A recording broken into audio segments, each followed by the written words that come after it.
Assalamualaikum warahmatullahi wabarakatuh. Alhamdulillahirabbil alamin wassalatu wassalamu ala asyrofil mursalin sayyidina Maulana Muhammadin wa ala alihi wa sahbihi asma'in nama ba'du. Ingkang sangat kula hormati Kiai Haji Dr. Insinyur Salahuddin sedanten keluarga Mbah Hasyim, sedanten dzurriyyah. Niki wonten putri, wonten bulik-bulik, wonten Gus Umar, wonten Bu Lili, wonten sedanten semua alumni, semua santri-santri yang kami cintai. Saya ini syukur sekali karena waktunya tinggal sebentar, jadi uji nyalinya juga sebentar. Saya akan ngomong sesuai spesialisasi saya, yaitu fikih, karena saya murid Kiai Haji Maimun Zubair yang bersanad lewat Mbah Karim sampai Mbah Hasyim, atau bersanad lewat Mbah Mun, Mbah Zubair, kemudian Mbah Fakih Mas Kumambang, juga teman Mbah Hasyim ketika sama-sama ngaji di Mekah. Saya akan mengkagumi Gus Dur dari segi fikih. Ketika Gus Dur dilengsarkan dari presiden, yang paling saya kenang dan para ulama seluruh Indonesia, mungkin seluruh dunia mengenang adalah keberhasilan Gus Dur mengelola konflik itu tidak pertumpahan darah. Itu satu prestasi yang insya Allah jadi amal beliau, semoga mendapat ridhonya Allah Subhanahu wa Ta'ala. Karena yang paling dihindari oleh Islam sebisa mungkin adalah jangan ada darah menetes, apalagi hanya demi kekuasaan. Sehingga Rasulullah SAW sampai berdamai ketika terjadi tarik ulur di Sulhul Hudaybiyah. Saat itu Suhail bin Amr memberi sekian poin yang mendikte Rasulullah, semuanya merugikan Rasulullah. Tapi tidak semuanya merugikan Rasulullah, tidak ada yang menguntungkan sama sekali. Tapi Rasulullah menuruti itu semua demi tidak bertumpahan darah. Padahal Suhail bin Amr zaman itu masih kafir. Sehingga menjadi fikih bahwa perdamaian itu harus kita jaga. Sampai ada ayat wa in janahu lisalmi fajnalaha wa tawakkal 'ala Allah, jika mereka ingin damai kamu harus menuruti itu. Sehingga damai itu pula yang zaman era Gus Wahid, ketika beliau menginginkan negara berdasar Islam, itu banyak di buku, termasuk beliau panitia 9 persiapan kemerdekaan Pebuki, juga tadi Gus Salahuddin cerita. Beliau akhirnya kompromi juga dengan negara yang berbentuk Pancasila. Kemudian itu disosialisasikan era Muktamar Situbondo, yaitu Kiai Haji Ahmad Siddiq, didukung oleh Gus Dur karena zaman itu beliau kalah sepuh sama Kiai Haji Ahmad Siddiq. Jadi itu fikih-fikih yang saya menjadikan pengagum Gus Dur, karena ibadah Darul Mafasid Muqaddamun ala Jalbil Masalah adalah ibadah yang luar biasa. Berikutnya saya mohon sama Kiai Haji Salahuddin Wahid berkenan saya cara berpikir begini untuk Gus Dur. Jadi saya ini dari keluarga Kiai, saya juga senasab dengan keluarga Mbah Hasyim karena sama-sama turunan Mbah Sambul Asem. Jadi beliau adalah Abdurrahman bin Wahid bin Hasyim bin Asy'ari bin Wahid lagi, terus bin Abdul Halim 2 sampai Mbah Sambu. Kira-kira nasabnya sama dengan saya, dengan Mbah Hamid yang dari jalur itu. Saya mau bercerita begini. Watak seorang cucu itu biasanya mengalir dari pikiran besar mbah-mbahnya atau leluhurnya, karena setiap mbah-mbahnya pasti berdoa dzurriyyatan thayyibah, yaitu anak cucu yang baik. Saya sengaja di sini bawa kitab yang ditulis oleh Muhammad Asad Shihab, seorang Libanon, menulis bahwa Mbah Hasyim Asy'ari adalah terhitung sebagai mujaddid, sebagai pembaharu Islam, setidaknya di Asia sini atau di Indonesia. Di sini ada kitab ini diterjemah beberapa kali, sebagian oleh Kiai Haji Mustafa Bisri, sebagian oleh Kiai Sodik Semarang. Saya punya edisi asli, edisi Arabnya, karena saya dari awal ingin ngaji sama santri-santri Tebu Ireng, karena buyut-buyut saya itu termasuk gurunya Mbah Soleh Darat. Jadi buyut saya yang di Kudus, Pondok Damaran itu dulu Mbah Soleh Darat pernah ngaji di situ, dan Mbah Hasyim kecil pernah ngaji sama Mbah Soleh Darat. Dan tentu biasa itu dalam ilmu sanad, guru-guru saya indukannya di Mbah Hasyim juga pernah ngaji beberapa ulama di Pantura. Dan saya pastikan di antara perilaku atau manhaj Mbah Hasyim adalah, ini saya baca guru-guru beliau, kemudian ada perilaku yang persis ditiru Gus Dur. Jadi itu bukan sekedar bukan sekedar mitos atau kebetulan, beliau punya pilihan-pilihan yang dipilih sampai akhir hayatnya. Di sini ada cerita proses Mbah Hasyim ngaji, kemudian pernah ada seorang Jerman mau belajar Islam sama Mbah Hasyim, kemudian ditemui beliau dengan sangat hangat.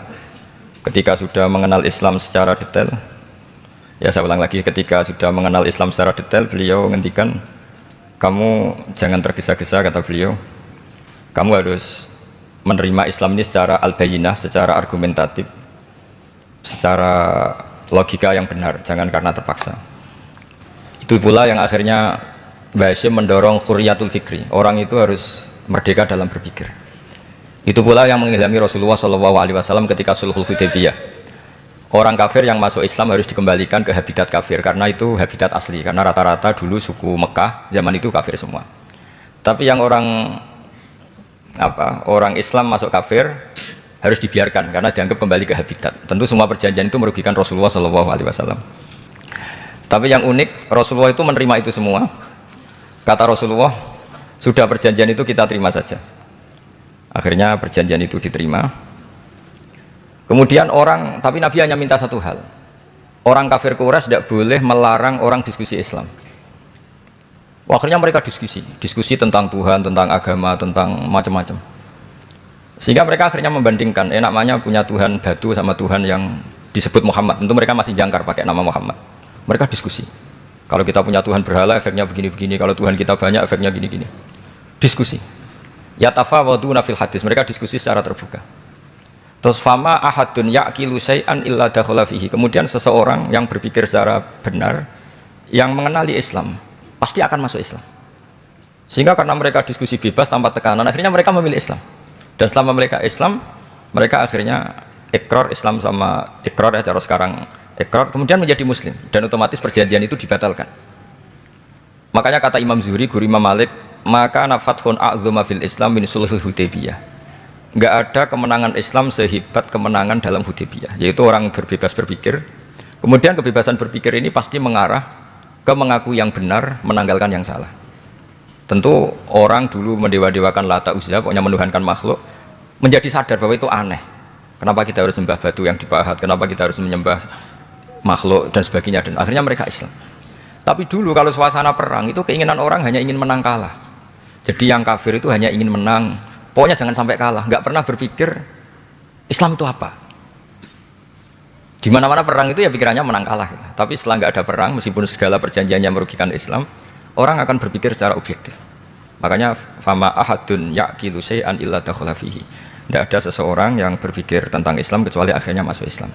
Sehingga itu disebut maka nafathun a'zama fil Islam min sulhul Hudaybiyah. Nggak ada futuhat yang sebesar sulhul Hudaybiyah. Ya, kitab ini namanya Wadi'ul Labinat Istiqlalil Indonesia. Mungkin santri Tebireng mungkin lebih tahu ya, karena harusnya lebih tahu. Jadi kalau tahunya baru sekarang ya rodo innalillahi wa inna ilaihi rajiun. Jadi saya tidak perlu bangga lebih tahu, karena memang seharusnya Anda lebih tahu. Kalau tidak ya keterlaluan. Ya namanya itu Wadi'ul Labinatil Istiqlal al Indonesia. Ini saya baca, tapi ini demi Gus Dur, artinya bahwa pilihan-pilihan itu mulai ada zaman Mbah Hasyim Asy'ari. Saya baca satu-satu ya, mulai kredibilitas ilmu beliau, karena dalam Islam itu harus ada sanad. Saya pernah ditanya seorang ilmuwan, Pak Bahak, kenapa Islam itu harus ada sanad? Kita kan orang cerdas, kan bisa berpikir sendiri, ngapain nunggu pikirannya orang-orang gitu. Terus saya bilang agama itu agamanya Allah dan Rasul. Kalau pikiran kamu namanya agama kamu, bukan pikiran agama, kata saya. Kalau kamu punya pikiran, yang namanya pikiran kamu, tidak agama. Kalau agama itu harus bersanad. Jadi pikirannya Mbah Hasyim sama dengan pikirannya Mbah Mahfud pikirannya sama dengan Said Abi Bakar Sato sama dengan Sayyid Zaini Dahlan, dan seterusnya sampai logika itu sampai Rasulullah SAW. Saya beri sekian contoh. Pikiran yang kita ciptakan bisa salah, misalnya begini. Dulu misalnya Nabi pernah bersabda, al-qatil wal maqtul finnar, pembunuh yang dibunuh sama-sama neraka. Jadi idal taqal muslimani bisayfihima fal qatil wal maqtul finnar. Jika dua orang muslim bertemu sama-sama bawa pedang, maka yang bunuh maupun yang dibunuh itu sama-sama masuk neraka. Makanya kita harus syukur sekali Indonesia itu paling menghindari membunuh, karena kalau sesama muslim membunuh itu ancamannya berat, sama-sama masuk neraka. Bukan sekedar diboyong dari pondok Tebireng, itu neraka gitu. Kalau dibayang pondok gampang, nanti pondok lain gampang. Terus logika sahabat begini, hadza al-qatil fama balul maqtul. Oke ya Rasulullah, kalau al-qatil masuk neraka namanya pembunuh, oke kita terima. Tapi fama balul maqtul, lalu dosanya yang terbunuh itu apa? Wong dia korban kok dia dibunuh? Apa jawabannya Rasulullah SAW? Jawabannya innahu kana harison ala qatli sahibi. Sebetulnya dia juga mentalnya pembunuh, cuma nasibnya terbunuh. Jadi seperti misalnya sampean hasud saya, itu nggak perlu disakeni. Sebenarnya sampean inginnya ya menggusur saya, cuma nasibnya tergusur gitu. Makanya kalau ada orang rebutan pacar kok kalah itu udah usah disakeni, sebenarnya mentalnya dia perebut gitu. Cuma nasibnya kalah gitu loh. Jadi apa ya? Ya tadi. Ya ini penting ya, penting sekali. Jadi sebetulnya ketika duel itu semuanya kan mentalnya pembunuh. Maka dia nasib saja sebagai maktul, tapi mentalnya pembunuh. Karena dia mentalnya, niatnya, komitmennya pembunuh, maka dia sama-sama di neraka. Maktul itu fakta, faktanya terbunuh, tapi mentalnya pembunuh. Sehingga hukumannya sebagai pembunuh. Sama kalau sampean berebut itu mentalnya ya perebut. Cuma nasibnya kalah atau terebut. Itu soal nasib. Ini saya baca dulu ya guru-guru Mbah Hasyim supaya clear. Selama ini yang dikenalkan beliau ngaji sama saya Mahfud, saya Khotib Minangkabau. Ini di kitab ini. Saya baca sesuai harokat yang ada di kitab ini. Nanti kalau sampai tidak cocok karena beda madhab, ya nggak apa-apa asal pinter saja. Karena baca kitab itu unik. Kadang-kadang satu guru sama guru yang lain itu beda-beda. Dan biasanya guru itu nggak mau kalah. Mbah Mun tuh sering cerita, ada kiai maknani wati ini lan wit alu. Itu muridnya gerutu karena pernah mondok itu kok nggak gitu. Pak guru, di kitab saya maknanya itu pohon elu. Lah iya cung wit elu kena gua alu kata guru. Gurunya karena gurunya nggak mau kalah. Itu. Ada yang guru itu salah baca wal jarodin lan lawang. Muridnya nggak terima. Pak ya saya pernah ngaji itu maknanya walang. Lah iya walang sing ning lawang cung. Itu memang kasus makna-makna di Jawa itu banyak. Karena awalnya memang wis rodok bodoni. Kenapa saya bilang bodoni? Yang bilang Mbah Mun makna Jawa ono bodoni ini. Karena watin itu kan nggak ada di Indonesia. Tapi kiai itu malu kalau gak iso maknani. Akhirnya wati ini wet elu. Tanyakan orang pakar ahli Jawa ya tidak tahu lo itu apa. Pokoknya butuh kiai itu ada lafaz ya ada maknanya. Padahal jenis itu nggak ada di Indonesia. Seperti haudat itu maknanya di Jawa sekedup. Sekedup itu rumah kecil yang ada di Unta zaman dulu. Di Jawa ada enggak? Tidak ada. Kalau kamu tanya orang Jawa ini apa namanya? Namanya ya rumah kecil di atas Unta. Tapi Kiai Jawa dulu punya makna namanya apa? Sekedup. Jadi Kiai Jawa itu luar biasa improvisasinya. Ya rodok bodoni itu. Lah yang sering bodoni itu bab halal haram, tapi bodoni apik. Ya enggak semua bodoni itu buruk, kadang wajib. Betul ini. Ini sama tergesola. Ini karena keahlian fikih saya juga barokahnya Mbah Hasyim Asy'ari supaya beliau senang. Beliau senang karena para nabi, para wali, para ulama itu tidak meninggal. Tadi kalau Mbak Anita bilang wafat itu kalau dalam bahasa Arab wafa yafi wafaan itu maknanya nuhoni. Nuhoni itu sudah memenuhi. Jadi sebenarnya memang nggak pernah ada orang mati itu. Jadi kita punya jatah umur, jatah rezeki sudah terpenuhi semua. Namanya wafat. Dari kata wafa yafi wafaan, sesuatunya sudah penuh maka diambil. Kalau roh sendiri nggak pernah meninggal. Ya roh sendiri. Kalau Mbak Anita bilang kita memperingati kehidupan Gus Dur ya memang hidup karena tadi nggak ada siapapun bilang orang itu mati. Orang mati itu adalah jasad, rohnya diambil dari jasad. Roh sendiri ini nggak pernah berstatus mati. Karena makanya orang Jawa semua sepakat. Wong mati ku piye? Sing nyawane dijabut, jasadnya mati, nyawanya diambil. Kemudian nyawa ini yang mengalami dapat nikmat maupun dapat azab. Sehingga keyakinan ahli sunnah wal jamaah ini perlu didoakan karena menghadapi Allah butuh topangan doa dan doa itu nggak pernah salah. Karena otoritas doa itu terus. Ini cerita akhirnya orang ini sampai masuk Islam. Ketika masuk Islam di antara pesannya Mbah Hasyim, saya ulang lagi di antara pesannya siapa? Mbah Hasyim. Itu beliau bilang kamu harus dipikir-pikir lagi katanya. Itu kan satu kearifan Mbah Hasyim ini saya baca karena saya takut ditegur ini. Saya juga nunggu surat kok tidak datang-datang ini kok. Supaya cepat selesai. Ini bebas. Kalau ada surat malah kebenaran ini karena sudah mulai nyari-nyari. Ya jadi saya mohon nanti kitab ini bisa dikaji di sini. Nanti saya tinggal di sini ada cerita-cerita sampai beliau berteman orang Eropa terus beliau macam-macam sampai saya teruskan. Suma arsalatku syirka ila Indonesia amni 1929 watana qala fi katsirin minal mudun wa kata akhiran fi madinati Surabaya bi Jawa Syarqiyah wa min huna bada'atil hidayah wa taufik taqudanihi ilal khairi hadas lautil hadis fil amil alladhi yakti fatratas tirah. Jadi orientalis tadi ketika berteman Mbah Hasyim lama-lama tertarik oleh Islam. Ketika mulai tertarik dengan Islam wa sya'ara bil istiqra aruhi wal amni tam wa kaifa ya'budu rabbahu ibadatan hakikiyah. Terus mulai tertarik dengan Islam, terus konsultasi sama Mbah Hasyim. Jadi tertariknya barokahnya Mbah Hasyim.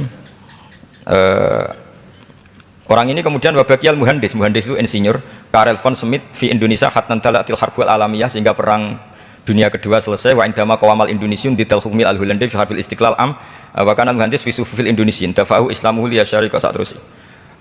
Terus ini saya cerita, jadi Mbah Hashim pernah mengislamkan orang Belanda, orang Jerman, orang apa?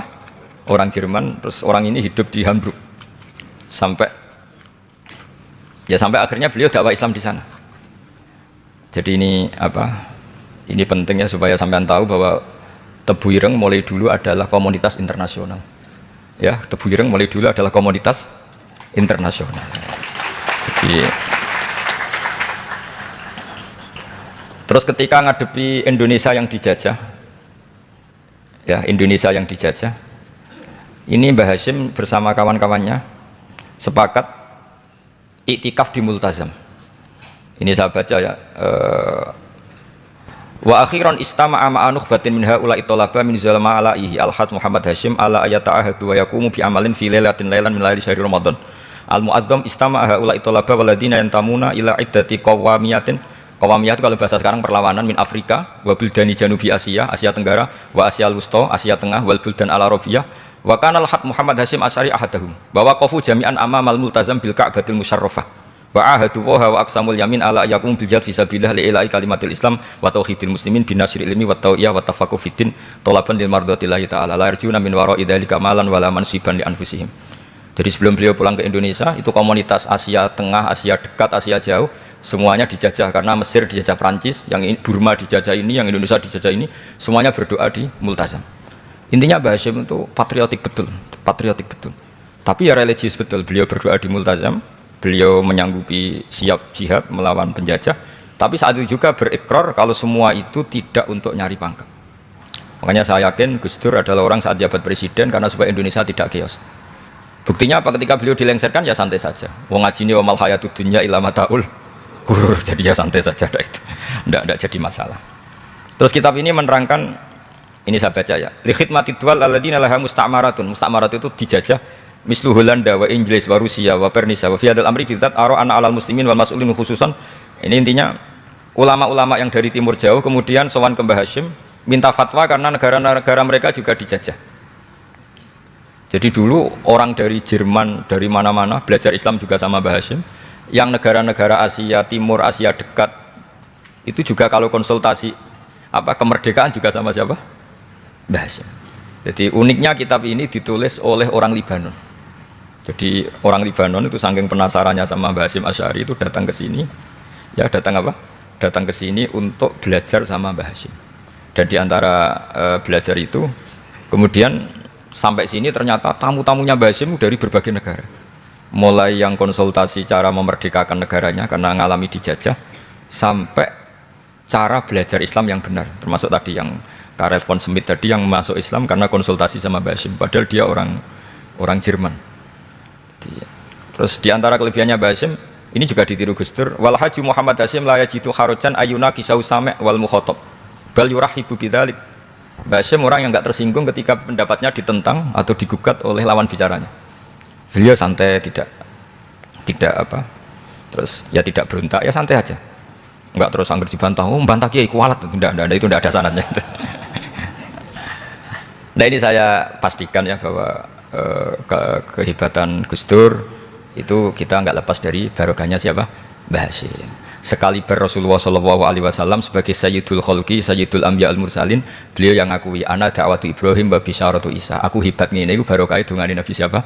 Ibrahim. Maka ini sesuatu yang saya tekuni, jadi nggak salah kalau bicarakan Gus Dur ya harus bicarakan Mbah Hashim. Sama bicarakan Nabi Muhammad SAW juga harus membicarakan Jadduhul A'la yaitu Ibrahim alaihis salam. Jadi ini kitab bisa dipakai atau digasap ya nggak apa-apa. Artinya gini, gasap itu kalau saya ada ridho jadinya gasap, kalau ridho ya jadinya boleh. Dan menjadi gasap kalau nggak dipelajari. Ya, jadi kalau enggak terus tinggo jimat itu kitab Gus Bah sakti, wah ya repot makanya ini. Nah kalau dipakai itu gasap. Tapi kalau nanti didiskusikan sama teman-teman, kemudian menjadi baik, menjadi luar biasa, saya ikut ngamal. Terus saya ulang lagi, saya teruskan. Ittisolatuhu itu komoditas beliau. Lahu ittisolatun wasi'atun wa mukatabatun ma'a katsirin min zu'ama'il alam al-islami fi dzalikal ahdi. Bianhum Asy Abdul Aziz As-Salibi wa Sayyid Diyauddin wa Syairozi Adwil Injil al terus. Beliau punya perkawanan besar di komunitas internasional, termasuk Syekh Muhammad Abdul Karim Al-Khattabi wa Sayyid Alawi bin Thohir Al-Haddad, Mufti Sultanati Johor. Ya, beliau berkawan dekat sama muftinya kerajaan Johor, wa Muhammad Ali wa Syaukat Ali bil Hindi, wa Muhammad Ali Jana Muhammad Iqbal. Muhammad Iqbal yang terkenal di India itu, wa Sayyid Hibaduddin Asyarustani, wa Wazirul Ma'arif Al-Iraqiyah. Beliau berteman sama PM Irak. Jadi kalau Gus Dur dari Mesir belajar di Irak, ternyata dulu mbahnya teman akrabnya Perdana Menteri apa? Irak. Terus banyak waro isu Majlis Tamjiz wa Sayyid Al-Alama Muhammad bin Aqil wa Sayyid Muhammad Jadul Maula wa Sayyid Muhammad Surur saat terusnya itu. Jadi apa? Ini nanti saya tinggal termasuk catatan-catatan ini, saya mohon ridho dari Gus Solah dari supaya santri-santri sini belajar bahasa lebih serius supaya gampang. Kenapa saya katakan harus seperti ini? Dulu Nabi Ibrahim itu diantara anak cucunya itu secara lahir ada yang tidak soleh. Karena anak cucu itu punya otoritas, sehingga anak cucu ini yang menstatuskan Nabi Ibrahim. Sampai Allah sendiri yang meluruskan pengklaiman itu, yaitu ada ayat maka anak Ibrahimu Yahudiyah wala Nasranian, karena ada orang yang bernama Yahuda bin Yakub bin Ishak bin Ibrahim. Karena Yahuda punya pola tertentu dalam beragama, terus seakan-akan mbah-mbahnya paling ya begitu. Akhirnya Ibrahim pernah disetatuskan sebagai Yahudi. Sampai Allah sendiri yang ngintikan maka anak Ibrahimu Yahudiyah wala Nasranian. Sampai datang Rasulullah SAW yang memaklumatkan saya juga cucu Ibrahim orisinil, dan saya pastikan Ibrahim itu bukan Yahudi tapi bapak tauhid. Semenjak itu Ibrahim dipulihkan namanya, bukan Yahudi tapi bapak tauhid, yaitu diistilahkan Nabi millata abikum Ibrahim, semua tauhid adalah nginduk kepada Nabi siapa? Ibrahim. Nah saya ingin santri-santri Tebu Ireng misalnya nanti suatu saat jadi komunitas internasional, jadi orang keren komunitas internasional, itu bukan karena ingin gaya-gayaan terkenal, tapi ingin niru Mbah Hasyim bahwa itu awal dakwah Anda fil alam. Semua alam ini tentu butuh tauhid, butuh kebenaran, bukan gagah-gagahan sebagai orang populer. Terus persahabatan yang luas, misalnya Anda khusyuk terus kuper, wah ratau kancanan wong habis jadi wali gini terus kuper, mungkin Anda tidak akan jadi wali karena sanadnya Mbah Hasyim itu perkenalannya luas. Sementara kamu milih kuper, gak pernah berteman orang, tapi sanadnya sampai Mbah Hasyim itu membingungkan sanad itu. Wong Mbah Hasyim tidak gitu kok kamu nyanatkan begitu. Jadi kalau santri Tebu Ireng mulai sampai neng kamar, terus ngobong dupo, terus memperkenalkan diri jadi wali gitu. Nanti tonggo kamu ngira itu produk Mbah Hasyim karena kamu santrinya. Kan dianggap cerminan gurunya sampai Mbah Hasyim. Nah kalau ada yang teman-teman gitu harus dimaklumatkan itu sanad mungkotek bahwa sanad itu tidak benar. Ini kapan ini ditegur, ini saya sudah mulai menunggu. karena ya repot ini kalau kelamaan ini nanti itu.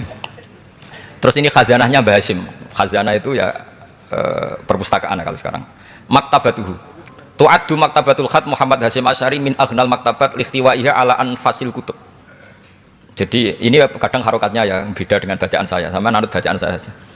Di sini ditulis anfusil kutub. Kalau saya baca anfasil kutub karena maknanya kitab terbaik. Kalau kitab terbaik bacanya bukan anfus tapi apa?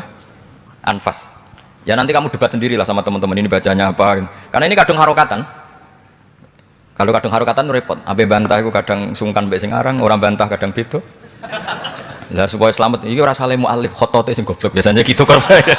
Biasanya gitu kalau untuk menyelamatkan kiai itu oh ini yang ngetik yang salah. Padahal kadang kiai ini barang ya rontok salah tapi ya sembol. Daripada suudzon sama kiai kan mendingan sama pengurus. Ya gitu ya sepakat ya. Jadi ya sudah terus. Ya saya baca. Tu'addu maktabatul khat Muhammad Hasyim Asy'ari min aghnal maktabat likhtiwaiha ala anfasil kutub al-ilmiyah al-islamiyah. Jadi kalau tadi yang diceritakan para kawan-kawan Gus Dur suka baca. Itu Mbah Hasyim itu kitabnya banyak sekali dan semuanya kitab terbaik. Min matbu'atin baik yang dicetak, wa makhtutatin baik yang masih tulisan tangan. Athariyatin qadimah baik kitab-kitab yang sudah hampir punah karena saking lamanya. Wa tadummu hadil maktabah jullal kutub al-mu'allafah wal lughat al-arabiyyah wal indonesia wal jawiyah wal malaysia wa ba'dal lughat al-ajnabiyyah al-ukhra. Jadi zaman Mbah Hasyim itu perpustakaannya sudah ada bahasa Indonesia, bahasa Jawa, bahasa Malaysia, bahasa Inggris. Itu yang nulis orang Libanon. Sampai santrinya Mbah Hasyim tidak tahu innalillahi wa inna ilaihi rajiun. Maka ini yang kepertobatan ya saya kasih. Jadi ini saya biasa guyon, kesulitan ini guyon sama santri, saya tidak midatoni kiai, jadi ini guyon sama santri. Semoga guyonan ini manfaat. Wassalamualaikum warahmatullahi wabarakatuh.